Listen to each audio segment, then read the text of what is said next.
Welcome to McPlum, simple solutions served daily.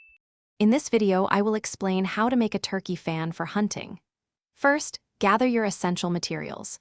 You'll need a fresh turkey tail fan, a sturdy backing material like wood or foam board, and a reliable adhesive. Don't forget a sharp knife or scissors for trimming, and a good cleaning solution to prepare the feathers. Having these items ready will make the process much smoother and more enjoyable. Next, let's prepare your turkey fan. Begin by carefully removing any remaining flesh or fat from the base of the tail. Then, clean the feather quills thoroughly using a mild soap and water solution to prevent any odors. It's crucial to let the fan dry completely, which might take a few days. Once dry, gently spread the feathers into your preferred fan shape, ready for mounting. Now it's time to mount your fan.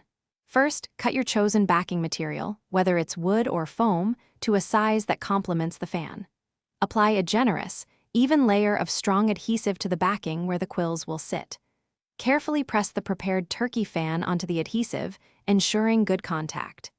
Use clamps or weights to hold it securely in place while the adhesive fully cures, which can take up to 24 hours. Finally, let's add the finishing touches. Allow your mounted fan to dry completely, undisturbed, for at least 24 hours to ensure a strong bond. Once dry, you can trim any visible excess adhesive or backing material for a clean, professional appearance. If you plan to display it, consider adding a small hanger. Store your beautiful, finished turkey fan in a dry, cool place to preserve its quality for years to come. Thanks for watching. Stay juicy and subscribe.